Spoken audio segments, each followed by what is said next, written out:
was the scene at Columbia University Wednesday night when pro-immigration protesters stormed the stage as Jim Gilchrist, the co-founder of the Minutemen Project, attempted to deliver an address. Columbia University officials released a statement that read in part, of course, the university is thoroughly investigating the incident, and it is critically important not to prejudge the outcome of that inquiry with respect to individuals. But as we made clear in our university statements on both Wednesday night and Thursday, we must speak out to deplore a disruption that threatens the central principle to which we are institutionally dedicated, namely to respect the rights of others to express their views. Now, we're joined now by two of the student organizers of the protest, Eva Fortis and Monique Doles. Good to have you both with us.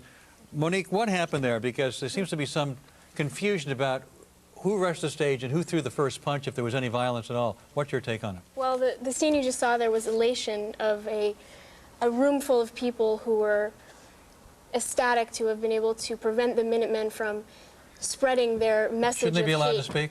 I'm sorry? Shouldn't they be allowed to speak? Well, they shut down their own event after they attacked us. But should he be allowed to get up there and give his point of view? They spoke for 45 minutes before we... Well, wait a minute. Why would you try to shoot somebody? Look, I'm probably on your side politically, but I don't like the idea that you would try to shoot somebody down who is there to speak. And if you want to go after them with tough questions, but don't prevent them from getting their message out. See, like I said, they spoke for 45 minutes before we unfurled our banner.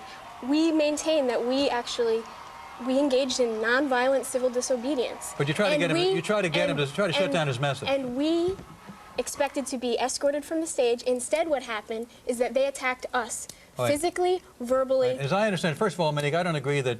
Excuse me, Eva. I don't think you should. I don't agree that they should not be allowed to speak, and I don't agree with rushing the stage. However, as I understand it, it was a group in sync with the Minutemen who threw the first physical punch. Yes. Is that what you understand it? No, it's very true. There was actually the entirety of the violence came from supporters of the Minutemen and from those who had invited. Right. Well, that's wrong. But also, not letting them No. speak is wrong. Why not just let them speak, let them say what they want to say, hit them with tough questions, and challenge them? That's called free speech. Obviously, it is called free speech, and the point was to uphold free speech. The point was never to prevent him from speaking. If we had wanted to prevent him from speaking... Then why rush the stage? If you don't want to prevent him from speaking, why rush the stage with banners? Because that's going to stop him from doing what he was brought there to do. Right. Well, the purpose of the banner, you should actually ask Monique about it since she was the one holding it. All right. Well, let me ask you about that then. Sure. Why rush the stage with a banner if your purpose is not to stop him from giving his free speech, which should be met by your free speech? We have to get to the real issue here. The real issue is that the Minutemen are a racist, vigilante... All right, that's your opinion. No, you're interrupting me. No, They're that's a your racist... opinion. You're asking me my opinion, that's why speak. we're here. It's a racist, vigilante organization that patrols the border with guns, that... intimidates and harasses migrant workers, undocumented workers, at the most vulnerable in our society with violence. They brought that violence to us when we brought our Monique, did you ever go down to the border and see these guys? I know people I've been down there. I've been down there. I've been there 5 times. We challenge them. I've been there 5 times. We challenge them. What you're describing is this isn't the issue. What you think of the Minutemen, I don't really care what you think. No, that's the issue. That's no. That's not the issue. That's what you want to be. The issue is you organized this. Did you both? Several people organized the protest. it. It was organized by. The issue is here you are, a bunch of kids on college campus that supposedly that you want to celebrate freedom of speech, where there should be the free and open exchange of ideas.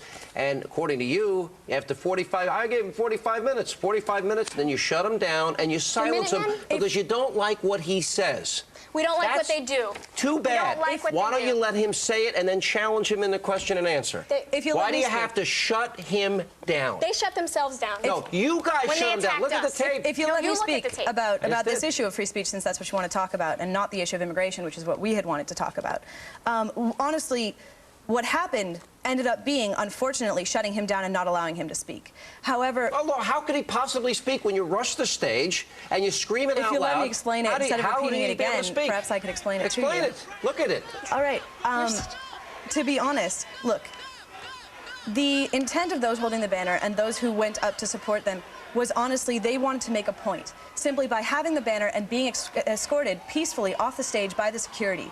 However, the fact that it broke out... you take the stage... Are you defending their violence? Are you defending their violence? I don't believe they were involved in any violence. That's yet to be proven. Look at the tape. It's right there. What happened, you guys organized this protest against them. You rushed the stage while they're speaking, and you're justifying shutting down their free speech. First of all, those are several different things. The protest that was organized against them was exactly what was happening outside of the auditorium. There were over 200 people civilly protesting. Civilly shutting them up. Civilly protesting with the NYPD standing next to them in a free speech zone, which honestly, a free speech But zone the fact is, you didn't want to hear the purpose of the protest. Then why did you even bother? Well, you don't believe in free speech on a college campus. Otherwise, if you you'd want let to believe them talk. that, that's fine. Why did you go silence them then? Are we going to talk about who they are? I didn't. Are we going to talk about who the Minutemen are? We'll talk about what I want to in a second. I want to ask you this. If you believe in free speech, why wouldn't you let them say what they want and Who then... says I didn't let them say what they want? Because you rushed the stage. I sat in my seat, look at the video again, my friend. They spewed their hate for 45 minutes. You don't know Your what you're group talking rushed about. the stage. The organizers rushed the stage. I can see it myself. There's no such thing as the organizers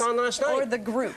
Okay, first of all, I saw Jim Gilchrist last night. I won't even comment on the several things. He lied blatantly. You can watch the tapes. He lied blatantly. What? First of all, it wasn't 30 or 40 seconds after he gave a hug to his coworker that suddenly a mob rushed the stage. If you watch the tape, you can see what actually happened. I'm not going to discuss what actually happened there. Did you guys rush the stage? Did you guys stop him from speaking? Was he prevented from finishing his speech? He stopped his speech out of fear because of the chaos jumped on the stage. At the people punching the people jumping on the stage. No, the people jumped on the stage, and they thought, what do you expect them to do? They got to protect themselves. Excuse me, this is enough. Are you going to let us actually put forward what we're here to say? No. Or not? So this is really just about us getting we're talking about you stifling... assault us. So you can verbally assault us. This is verbal assault? Yes, this is verbal assault. Because this is not a debate. You know what it is? Because you're not letting us put out there what the Minutemen are actually doing on the border. Hang on a second. You know what it is? You want to silence this guy, and you want to justify it. The lives of immigrant workers are on the line. Well, listen, if you don't like it, go down and protest down there. That's what I did. We're stopping them on the border. We're challenging them on the border. We're trying to shut them up at a campus. We got to take a break. Challenge them. We got to go. We challenge them wherever they are. The stage should not have been rushed. rushed. Here's my advice for you. The stage should not have been rushed. They rushed the stage. However, they attacked us. The punch should not have been thrown by the other side. There's no evidence that they threw a punch, by the way. It is. It's on the tape.